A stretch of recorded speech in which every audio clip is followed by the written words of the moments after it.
जय हिंद साथियों, नमस्कार। स्वागत है आप सभी का आज के इस वीडियो में। और आज के इस वीडियो में हम बात करने वाले हैं स्वामी केशवानंद राजस्थान कृषि विश्वविद्यालय बीकानेर भर्ती के बारे में। साथियों, स्वामी केशवानंद राजस्थान कृषि विश्वविद्यालय बीकानेर के द्वारा जो है वैकेंसी निकाली गई है और उस वैकेंसी का जो ऑफिशियल नोटिफिकेशन जो है वो जारी कर दिया गया है। तो साथियों, ये वैकेंसी बहुत इंपॉर्टेंट वैकेंसी है। अगर आप इस वैकेंसी का वेट कर रहे थे या इस वैकेंसी में आप अप्लाई करना चाहते हैं, यानी कि कहीं अभ्यर्थी ऐसे हैं जो इस वैकेंसी का बहुत दिनों से वेट कर रहे थे, तो साथियों आपका जो इंतज़ार है वो ख़त्म हो चुका है। अब आपको इस वैकेंसी का हर पॉइंट समझ लेना है, जो कि एक अभ्यर्थी को जानना बहुत ज़रूरी है। तो इस वीडियो में मैं आपको हर पॉइंट समझाने वाला हूँ इस वैकेंसी का। कौन कौन सी पोस्टों पर जो है आपसे आवेदन मांगे गए हैं, आपको किस पोस्ट पर आवेदन करना है, या फिर इस वैकेंसी का इंपॉर्टेंट पॉइंट कौन कौन से, जैसे कि हम बात करें कि यहाँ पर की आयु सीमा जो है इस वैकेंसी में क्या रखी गई, साथ ही साथ शैक्षणिक योग्यता जो है आपके पास क्या होनी चाहिए, और आवेदन शुल्क जो है इस वैकेंसी में क्या मांगा है, क्या रखा गया है, इन सभी पॉइंटों के बारे में आपकी आज की इस वीडियो में आपके साथ डिस्कस करूंगा। और साथ ही साथ जानेंगे उन सभी पॉइंटों को जो एक अभ्यर्थी को जानना बहुत ज़रूरी है, ताकि जो आवेदन करते समय किसी भी प्रकार की कोई समस्या न हो। तो इन सभी पॉइंटों को मैं आपके साथ शेयर करूंगा। तो इस वीडियो को आपको लास्ट तक देखना है, ताकि हर पॉइंट आपको इस वैकेंसी के संबंध में अच्छे से समझ में आ जाए। तो साथियों, चलते हैं इस वीडियो की शुरुआत करते हैं। सबसे पहले जो है हम यहाँ पर देख लेते हैं स्वामी केशवानंद राजस्थान कृषि विश्वविद्यालय बीकानेर द्वारा विभिन्न पदों पर जो है भर्ती का नोटिफिकेशन जारी किया गया है। देखिएगा, विभिन्न पदों की अगर हम इसमें बात करें तो इसके यहाँ पर देखिएगा लेखा अधिकारी के लिए पोस्ट है, साथ ही साथ सहायक कुल सचिव है, सहायक अभियंता है, कोच है। इसी के साथ बात करें तो प्रयोगशाला सहायक के लिए भी आप अप्लाई कर सकते हैं। इसमें कृषि पर्यवेक्षक के लिए भी आप अप्लाई कर सकते हो, साथ ही साथ एलडीसी। उसके बाद जो है यहाँ पर देखिएगा वाहन चालक के लिए भी आप इसमें अप्लाई कर सकते हो। अब इन सभी पदों के लिए कौन कौन से क्राइटेरिया जो है वो आपसे मांगे गए हैं, इन सभी क्राइटेरिया को हम इस वीडियो में डिस्कस करेंगे। पूरी डिटेल्स जो है मैं आपको इस वीडियो में समझाने वाला हूँ। देखिएगा, इस भर्ती के लिए जो अलग अलग पद है तो आवेदन जो है वो आपको अलग अलग करने होंगे। जैसे कि मान के चलिएगा, जैसे आप जो है सहायक कुल सचिव में भी अप्लाई करना चाहते हैं, तो इसके लिए आपको अलग आवेदन करना होगा। इसके लिए आपको अलग अलग से ही अप्लाई करना होगा। इसी के साथ अगर चाहते हैं आपकी मैं तो इस सहायक अभियंता पद पर भी अप्लाई करना चाहता हूँ, तो इसके लिए भी जो है आपको अलग से आवेदन फॉर्म जो है वो फिल करना पड़ेगा। आई होप कि मैंने जो समझाया है वो अच्छे से आपको समझ में आ गया होगा। अब हम नेक्स्ट पॉइंट की ओर बढ़ते हैं। इसमें देखिएगा, स्वामी केशवानंद राजस्थान कृषि विश्वविद्यालय भर्ती के लिए जो ऑनलाइन आवेदन है और इसकी जो अंतिम तिथि रखी गई है वो 30 अप्रैल जो है इसकी लास्ट डेट रखी गई है। तो आपको जो लास्ट डेट जो है इसका बिल्कुल भी वेट नहीं करना है, क्योंकि लास्ट में होता साथियों होता क्या है, वेबसाइट जो है वो बिजी चलने लग जाती है। ऐसे में कहीं अभ्यर्थी ऐसा होता है जो फॉर्म जो है वो फिल नहीं कर पाते, फॉर्म को अप्लाई नहीं कर पाते किसी टेक्निकल खामी की वजह से। तो आपको जो है ऐसी गलती बिल्कुल भी नहीं करना है, बिल्कुल उचित समय पर ही जो है आपको अपना फॉर्म जो है वो अप्लाई कर देना है साथियों। तो अब हम इम्पोर्टेंट पॉइंट की ओर बढ़ लेते हैं, और कौन से पद के लिए कितनी पोस्टें जो है सर्जित की गई है अब हम जानेंगे वैकेंसी डिटेल्स के बारे में। तो साथियों, वैकेंसी डिटेल्स की अगर हम बात करें यहाँ पर, तो सबसे पहले देखिएगा यहाँ पर लेखा अधिकारी की बात करें तो इसमें देखिएगा एक पोस्ट है। कितनी पोस्ट है? एक पोस्ट है। इसी के साथ बात करें सहायक कुल सचिव में 2 पोस्टें रखी गई है। सहायक अभियंता यानी कि सिविल की बात करें तो इसमें एक है। कोच के लिए एक पोस्ट है। साथ ही साथ जो फार्म मैनेजर या तकनीकी सहायक है, इसमें भी कुल 4 पोस्टें रखी गई है। ठीक है। नेक्स्ट पॉइंट पर बात करें, जैसे कि यहाँ पर है प्रयोगशाला सहायक। तो प्रयोगशाला सहायक के लिए कितनी पोस्टें रखी गई है? तो कुल यहाँ पर प्रयोगशाला सहायक की बात करें तो 12 पोस्टें रखी गई है साथियों। कृषि पर्यवेक्षक की बात करें तो 4 पोस्टें हैं। इसी के साथ अगर हम बात करें यहाँ पर लिपिक ग्रेड सेकंड की, तो 30 पोस्टें रखी गई है। लिपिक ग्रेड सेकंड में कितनी पोस्टें हैं साथियों? तो 30 पोस्टें इस पर रखी गई है। आशु लिपिक की अगर हम बात करें इंग्लिश में, तो इसमें कितनी है? कुल 9 पोस्टें यहाँ पर रखी गई है। ठीक है। और वाहन चालक के लिए साथियों 2 पोस्टें रखी गई है। तो इस प्रकार से जो है इस वैकेंसी में पोस्टों की संख्या मैंने आपको समझाई है। किन किन पदों के लिए कौन कितनी पोस्टें जो है वो रखी गई हैं, इन सभी पोस्टों को मैंने आपको समझाया है। आई होप कि आपको जो है अच्छे से ये समझ में आ गया होगा। अब आप खुद चॉइस कर लीजिएगा जो है आपको किस में अप्लाई करना है। चलेगा, इसी की श्रृंखला में हम अगली कड़ी को पकड़ लेते हैं। यहाँ पर एज लिमिट के बारे में, आयु सीमा जो है इसके बारे में हम जान लेते हैं। जो आयु सीमा है देखिएगा साथियों, जो आयु सीमा है वो हर एक वैकेंसी का एक इम्पोर्टेंट पॉइंट होता है, तो आयु सीमा को भी आपको अच्छे से समझ लेना है। यहाँ पर अगर हम बात करें, देखिएगा केशवानंद राजस्थान कृषि विश्वविद्यालय भर्ती 2022 के लिए जो न्यूनतम आयु सीमा जो आपके लिए रखी गई है वो 18 वर्ष, यानी कि कम से कम साथियों आपको यहाँ पर 18 वर्ष के तो होने ही चाहिए इस वैकेंसी में अप्लाई करने के लिए। बात करें कृषि विज्ञान केंद्र के अंतर्गत स्वीकृत आशुलिपिक एवं वाहन चालक के पदों हेतु तो अधिकतम आयु सीमा जो है वो राज्य सरकार के नियम के अनुसार यानी कि 40 वर्ष है। कितनी है? 40 वर्ष अधिकतम। सॉरी। इसके बाद हम बात करें, जैसे कि कोई कैटेगरी यहाँ पर जैसे कोई जैसे कि जो कोई रिजर्व कैटेगरी के अभ्यर्थी आते हैं, है ना, उनको गवर्नमेंट रूल्स के अनुसार आयु सीमा में जो है वो छूट मिल जाएगी। यानी कि अगर आप रिजर्व कैटेगरी के अभ्यर्थी हैं, जैसे एससी है, एसटी है, ईडब्ल्यूएस है, अगर इस कैटेगरी के अगर अभ्यर्थी है आप और अप्लाई करना चाहते हैं तो आपको बिल्कुल जो है आयु सीमा में जो है वो छूट मिल जाएगी। चलेगा, अगला पॉइंट हम यहाँ पर देखते हैं एप्लीकेशन फ़ीस के बारे में। एप्लीकेशन फ़ीस की यहाँ पर अगर हम बात करें, यानी कि जो आवेदन शुल्क है, तो इसमें देखिएगा स्वामी केशवानंद राजस्थान कृषि विश्वविद्यालय भर्ती 2022 में सामान्य यानी कि जनरल वर्ग के लिए आवेदन शुल्क जो है वो 800 रुपये रखा गया है। कितने साथियों? 800 रुपये यहाँ पर आवेदन शुल्क है। किस कैटेगरी की बात कर रहे हैं हम? यहाँ पर जनरल कैटेगरी की बात कर रहे हैं। इसी के साथ ओबीसी, ईडब्ल्यूएस और एमबीसी वर्ग के लिए आवेदन शुल्क जो है वो कितना है? 600 रुपये इनके लिए आवेदन शुल्क रखा गया है साथियों। जबकि जो एससी है, एसटी है, पीएच है और जिनकी वार्षिक आय 2.5 लाख रुपए से कम है, उनके लिए जो आवेदन शुल्क है वो कितना है? 400 रुपये यहाँ पर आपको आवेदन शुल्क देना होगा। अगर आप रिजर्व कैटेगरी के अभ्यर्थी या फिर इनकम टेस्ट अगर हम बात करें इनकम की, तो 2.5 लाख रुपये से आपको पास यहाँ पर इनकम कम होनी चाहिए, तभी जाके जो है यहाँ पर आपको 400 रुपये जो है वो आवेदन शुल्क देना होगा। आई होप कि आपको जो है एप्लीकेशन फ़ीस के बारे में अच्छे से समझ में आ गया होगा। अगला पॉइंट यहाँ पर हम देख लेते हैं एजुकेशन क्वालिफिकेशन के बारे में। देखिएगा जो शैक्षणिक योग्यता होती है साथियों, जो शैक्षणिक योग्यता की अगर हम यहाँ पर बात करने जा रहे हैं, तो शैक्षणिक योग्यता की हम पदवार जो है अलग अलग शैक्षणिक योग्यता आपसे मांगी गई है, तो हर पद के हिसाब से हम जो है शैक्षणिक योग्यताओं को देखने वाले हैं। थोड़ा सा समय जल्दी हम इसको देखने वाले हैं, क्योंकि जो है बड़ा यहाँ पर ज़्यादा समय लग जाएगा वीडियो में, तो आपको यहाँ पर थोड़ा सा एडजस्ट कर लेना है। मैं जल्दी जल्दी से आपको बताता चलूँगा, उसके बाद आपको समझते चलना है। बाकी आपको ऑफिशियल नोटिफिकेशन में एजुकेशन क्वालिफिकेशन देखने को मिल जाएगी। देखिएगा, ऑफिशियल नोटिफिकेशन अगर आपको देखना है तो आप हमारे टेलीग्राम ग्रुप से जुड़ जाइएगा।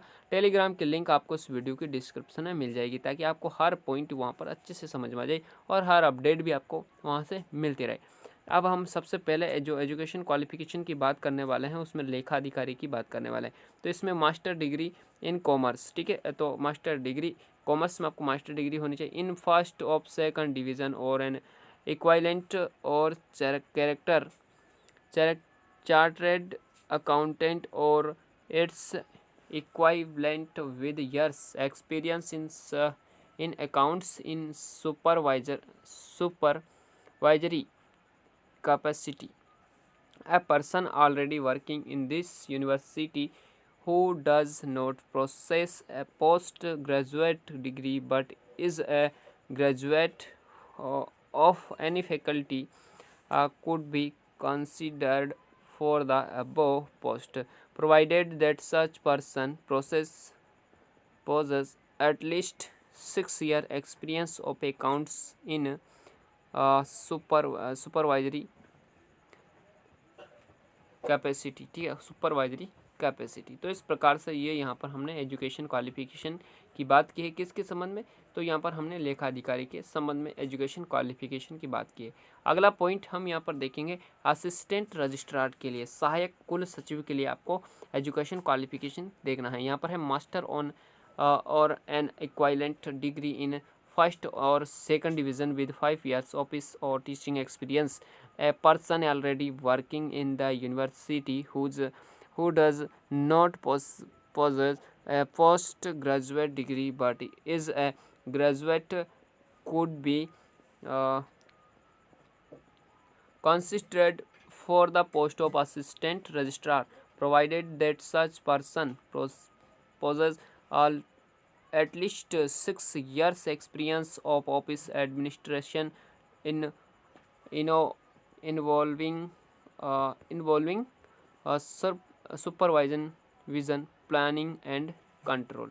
तो इस प्रकार से हमने यहाँ पर ये जो है क्वालिफिकेशन आपके पास होनी चाहिए अगर आप इस पोस्ट के लिए अप्लाई करना चाहते हैं। चलिएगा नेक्स्ट पोस्ट की बात करें, असिस्टेंट इंजीनियर सिविल यानी कि सहायक अभियंता के लिए। तो BA सिविल और qualification declared equivalent by the state government with 3 years service as engineering subordinate civil audit diploma holder from a recognized institution with 10 years request requisite experience as engineering subordinate। और यहाँ पर बात करें matriculation with यहाँ पर 15 years requisite experience as engineering subordinate, ठीक है, civil में यहाँ पर होना चाहिए। अगला यहाँ पर देखने वाले हैं कोच के लिए क्या होनी चाहिए। तो इसमें graduate from a recognised university with diploma in concerned game from national institute of sports. तो ये अगर आप इसमें कोच के लिए अप्लाई करना चाहते हैं तो चलेगा। अगला हम यहाँ पर देखने वाले हैं फार्म मैनेजर यानी कि तकनीकी कृषि। इसके लिए बात करें तो at least 50% and above BSc as agriculture, BSc horticulture या फिर हॉर्स। इस प्रकार से इसके लिए आपको अप्लाई करना चाहते हैं तो चलेगा। प्रयोगशाला सहायक की बात करें यानी कि लेबोरेटरी असिस्टेंट की, तो हायर सेकेंडरी या फिर सीनियर हायर सेकेंडरी और it's equivalent examination passed with science including agriculture science from the recognized board या फिर यूनिवर्सिटी, ठीक है। तो इस प्रकार से यहाँ पर यह क्वालिफिकेशन आपको समझ लेना है। इसके बाद बात करें साथियों एग्रीकल्चर सुपरवाइजर यानी कृषि पर्यवेक्षक के लिए, तो इसमें senior higher secondary with agriculture ये क्वालिफिकेशन आपके पास होनी चाहिए। इसके बाद बात करें क्लार्क ग्रेड सेकंड यानी कि लिपिक ग्रेड द्वितीय की, तो as senior secondary from a recognised board और it's equivalent examination and B और higher level certificate course conducted by DOIS under control of the Department of Electronics Government of India। या फिर आपके पास certificate course on computer concept by NIELIT New Delhi. और उसके बाद यहाँ पर देखिएगा ये आपको देख लेना, ये देखिएगा पूरा अगर हम इसको पढ़ेंगे तो बहुत लंबा हो जाएगा, वीडियो ज़्यादा लंबी बन जाएगी, इसलिए आपको जो है ये आपको ऑफिशियल नोटिफिकेशन में देखने को मिल जाएगा। इसी प्रकार से यहाँ पर आशुलिपिक की बात करें अंग्रेजी में, तो इसमें देखिएगा स्टेनोग्राफर की बात करें तो एजुकेशनल 12th क्लास पास और इक्वालेंट फ्रॉम रिकॉग्नाइज्ड बोर्ड और university professional efficiency the candidate has to appear in dictation test in English with speed of 80 VPM for 10 minutes। The candidate will be required to transcribe this matter in 50 minutes on computer। तो इस प्रकार से ये experience आपके पास होना चाहिए। उसके बाद वाहन चालक के लिए अगर आप अप्लाई करना चाहते हैं तो इसमें एजुकेशन क्वालिफिकेशन जो है वो matriculation past qualification from recognised board, second है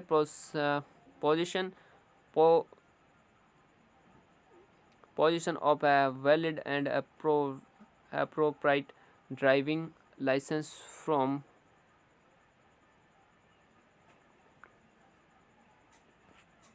यहाँ पर आपको देख लेना है। इसके बाद जो है हम यहाँ पर जान लेते हैं, देखिएगा आपको जो है एजुकेशन क्वालिफिकेशन आपको और अच्छी बेहतरीन तरीके से समझना है तो आपको ऑफिशियल नोटिफिकेशन पढ़ना चाहिए साथियों। ऑफिशियल नोटिफिकेशन आपको टेलीग्राम ग्रुप पर आपको देखने को मिल जाएगा। टेलीग्राम की लिंक आपको इस वीडियो की डिस्क्रिप्शन में प्रोवाइड करवा दूंगा। अब हम इम्पोर्टेंट पॉइंट को समझ लेते हैं, हाउ टू अप्लाई यानी कि आप जो है इस वैकेंसी में अप्लाई कैसे आपको करना है।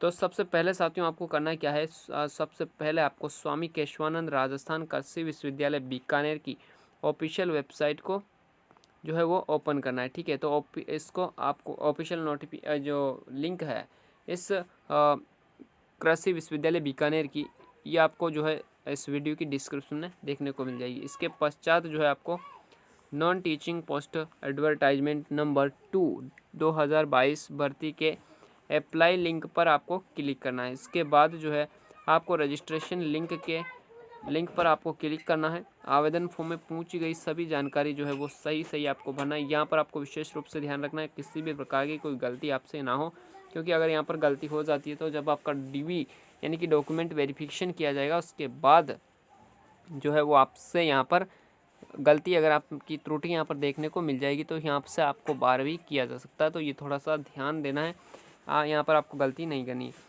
उसके बाद आपको करना क्या है, आवश्यक डॉक्यूमेंट जो है जैसे फ़ोटो, सिग्नेचर अपलोड आपको करने हैं। अपनी कैटेगरी के अनुसार आवेदन शुल्क का आपको भुगतान कर देना है।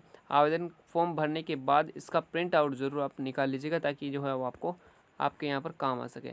तो साथियों ये थी एक इम्पॉर्टेंट वैकेंसी और इम्पोर्टेंट वैकेंसी की इम्पोर्टेंट क्लास जो कि मैंने आपको समझाई है। आई होप कि आपको हर पॉइंट जो है वो अच्छे से समझ में आया होगा। अगर आप किसी भी प्रकार का कोई डाउट अगर अभी भी आपके अंदर है तो मुझे कमेंट बॉक्स में पूछ लेना, या फिर डायरेक्टली आप जो है इससे बेहतरीन वहाँ पर ऑफिशियल नोटिफिकेशन में अपना डाउट जो है वो क्लियर कर लीजिएगा। तो साथियों ये क्लास आपको कैसी लगी कमेंट बॉक्स में ज़रूर बता के जाना, और अभी तक आपने चैनल को सब्सक्राइब नहीं किया तो सब्सक्राइब कर लेना, साथ ही बेल आइकन को प्रेस कर लेना ताकि हर अपडेट आपके लिए जो है आपको जो है सही समय पर मिलती रहे। तो साथियों इस वीडियो को आप अपने सभी मित्रों के साथ अवश्य शेयर कीजिएगा ताकि आपके साथ साथ वो भी अपना फॉर्म जो फिल कर सके इस वैकेंसी में। तो अभी क्लास को लाइक नहीं किया तो लाइक कर दीजिएगा। और साथियों मैं इस चैनल को सब्सक्राइब करने के लिए आपसे क्यों बोल रहा हूँ, क्योंकि मैं इसी तरह की लेटेस्ट अपडेट जो आपके लिए इम्पोर्टेंट होती है, आपके करियर के लिए इम्पोर्टेंट होती है, हर गवर्नमेंट जॉब से संबंधित आपको मैं इसी तरह की वीडियो जो है वो प्रोवाइड में करवाता रहता हूँ, आप तक शेयर करता रहता हूँ। तो साथियों मिलते हैं नेक्स्ट किसी नॉलेजफुल वीडियो के साथ। आज के लिए इतना ही। धन्यवाद। जय Hind. Ram Ram. Have a nice day.